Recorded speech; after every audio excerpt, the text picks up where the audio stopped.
If you take last night's stat line out of it, if you take load management out of it, all of that, will Kawhi carry the Clippers on a title run much the way he did when he was in Toronto? I think so. They were my preseason pick to win the NBA title. And I know, Nick, you're not a fan of that. But the way I see it, with the way that they play defense, when you add in Paul George, who's yet to play, who's supposed to play in the next couple of nights, let's assume he gets back to form.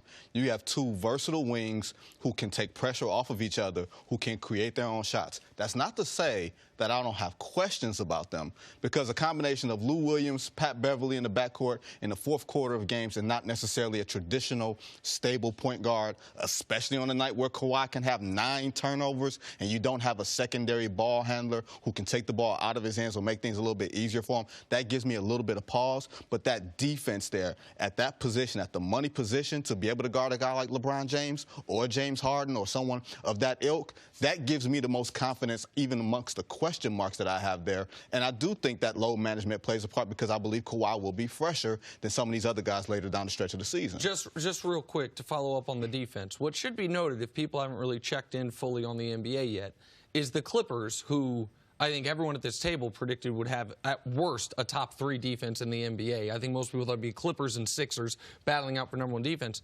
The defense has been average so far this year. Last night notwithstanding, they went into last night's game with the 14th ranked defense in basketball. Their offense it's been very odd. The Lakers have been carried by their defense while their offense has struggled. The Clippers have been carried by their offense while their defense has struggled.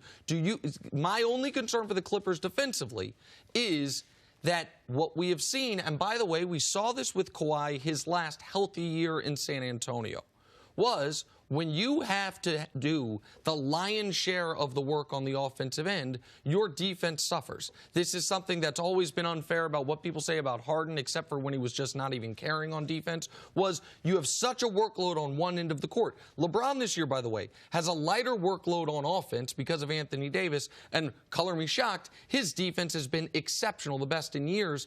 Do you have any concern that the Clippers defense is going to be more hype than reality by the time we get to the end of the year? No, because you're bringing in the guy that I voted in on my ballot as Defensive Player of the Year last year, and Paul George. And I think when you look at a guy like Kawhi Leonard, to me, it's almost like a shutdown corner. You take away their best player. So then it's 4-on-4, and if your other 4 defenders aren't as good, then the defensive numbers aren't going to look as good. It's on Kawhi and the Clippers to sort of bring that back to the middle a little bit, have him be more of a help defender as opposed to just this shutdown guy that can snatch everything away. I think that was the problem in San Antonio, where people would just take away that player from that side of the floor and not even use him and then go 4-on-4. And that's not anybody's fault. No, you're absolutely right. And Paul George being out is a huge piece of this equation, because you traded a lot of your depth to be able to get Paul George in the first place. No Shai Gilgeous-Alexander, no Danilo Gallinari. So you have to look at this team. When they do have Kawhi Leonard on the court, their defensive rating is 94.7.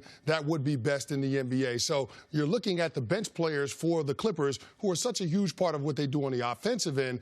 Those guys continuing to have that same intensity on the defensive side of the court. I do believe that that's something that gets worked out once they figure out what their identity on the offensive side of the court is going to be. A lot of times with teams, when they're struggling offensively, it affects what they do on the other side of the court. So I don't have any concerns in terms of the Clippers figuring that part of it out. But the one thing that Kawhi Leonard said in that soundbite that I held on to was the fact that he said it's a different team, it's a different unit.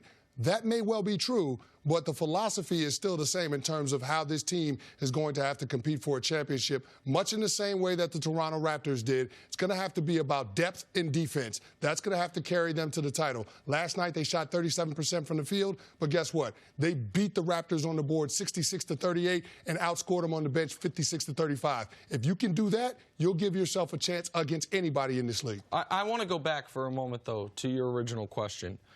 Because I think there's a flaw in it to a degree, which is, can he carry the Clippers to a title like he did the Raptors? Kawhi was sensational in the postseason last year, the best player in the playoffs. No one can deny that. But I don't think it's fair to say he carried Toronto to the NBA title, to the NBA championship. Just like it wouldn't be fair to say, we'll see what happens this season. But the Raptors, as they proved the year before they got Kawhi, and as they're proving right now, are an excellent organization with incredible depth. They won 59 games and were the 1 seed the year before Kawhi got there.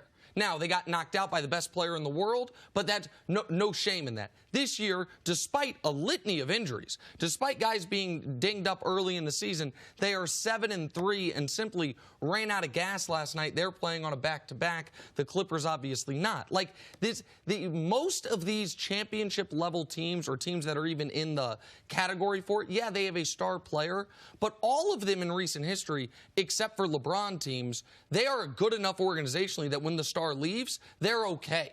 KD leaves, that team could have won the title. Without him, they're still a playoff team. Kyrie leaves the Cavs. They go back to the finals. He leaves the Celtics. They're still, right now, they have the best record in basketball. Hell, Kawhi leaving the Spurs. They still made the playoffs last year. Like, we have... The Raptors were not Kawhi Leonard and friends. They were an exceptional team, and we're seeing Pascal Siakam becoming his full version of himself right now before our very eyes. So if the Clippers are going to win the title, it's going to be similarly to how the Raptors did it.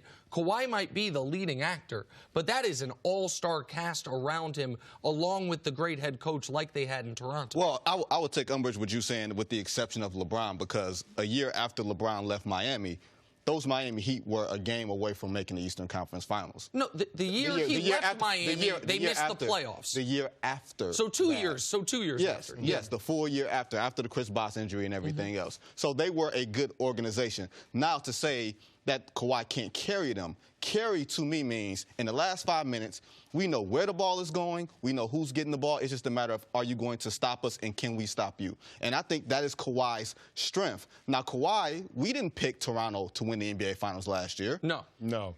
Once we got there, once we knew even with Kevin Durant being out and we weren't sure if he was coming back, we didn't pick them there. Now, Pascal Siakam was certainly a revelation, along with Fred VanVleet and all those other parts. But Kawhi Leonard was that guy. Don't take away that credit from him. I'm not taking away. Say that he didn't do it. He did it. On the playoff run, he carried them. I will absolutely, no question. Listen, from that moment to starting in Game 3 against the Bucks to the entire NBA Finals, I am not removing any of that. The point I'm making is that Raptors team and the Masai Ujiri had been building a legitimate contender for years, and Canny, as we're seeing this year, that remains even when Kawhi Leonard walks out the door for no compensation. Yeah, you have to have the infrastructure in place before you can compete for a championship. They have the saying, players win games, but organizations win championships. I think that would be true with the Raptors case last year, and I think that would be true with the Clippers if indeed they're able to finish the drill this year and get it done. I mean, because the Clippers have been building to this point for some time now.